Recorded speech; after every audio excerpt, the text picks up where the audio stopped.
पाकिस्तान के थल सेना अध्यक्ष आर्मी चीफ आसिम मुनीर, उनको पदोन्नति देकर फील्ड मार्शल बना दिया गया। आसिम मुनीर पाकिस्तान के दूसरे फील्ड मार्शल होंगे। इससे पहले जनरल अयूब खान बने थे फील्ड मार्शल 1958 में। अब आम परंपरा है, तरीका है, जहाँ भी फील्ड मार्शल की व्यवस्था है वो उस जनरल को बनाया जाता है जिसने युद्ध जीता हो या दुनिया में जहाँ भी युद्ध चल रहा हो वहाँ एग्जेम्पलरी जो है वीरता का प्रदर्शन किया हो, सैन्य नेतृत्व किया हो। ऐसे लोगों को पुरस्कृत करने के लिए फील्ड मार्शल की उपाधि दी जाती है। तो भारत में 2 फील्ड मार्शल बने हैं और 1 मार्शल बने। 2 फील्ड मार्शल में पहले फील्ड मार्शल बने थे सैम मानेकशॉ। जनरल मानेकशॉ, आपको याद है कि 1971 के युद्ध के समय थल सेनाध्यक्ष थे। भारत की निर्णायक विजय हुई थी।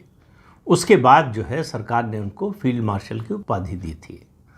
और उसके बाद 1986 में हमारे जो पहले कमांडर इन चीफ थे, पहले थल सेनाध्यक्ष जनरल KM करियप्पा, उनको फील्ड मार्शल की उपाधि दी गई।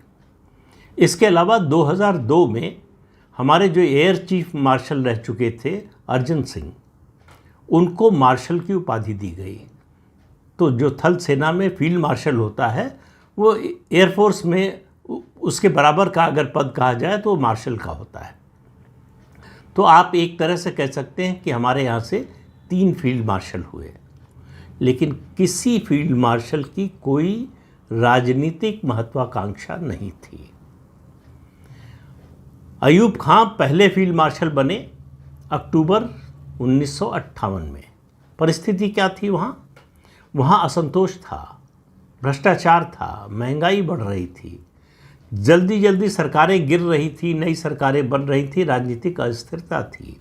ऐसे में लोगों का विश्वास राजनीतिक व्यवस्था से उठ रहा था। सेना पर उस समय बहुत ज़्यादा भरोसा था। उस समय के जो राष्ट्रपति थे इस्कंदर मिर्ज़ा, उन्होंने देश में मार्शल लॉ की घोषणा कर दी और जनरल अयूब खान को चीफ मार्शल लॉ एडमिनिस्ट्रेटर बनाया। और एक प्रेस कॉन्फ्रेंस में या कहे मीडिया से मुलाकात में, एक कार्यक्रम में जो है हंसते हुए उन्होंने जनरल अयूब खान से कहा कि अब आपको एक्टिंग करना भी सीख लेना चाहिए। तो उनको मालूम नहीं था कि जनरल अयूब खान एक्टिंग करना पहले से सीख चुके हैं। वो दरअसल वहाँ जो कुछ कर रहे थे, हंसी मजाक चल रहा था, वो एक्टिंग ही कर रहे थे।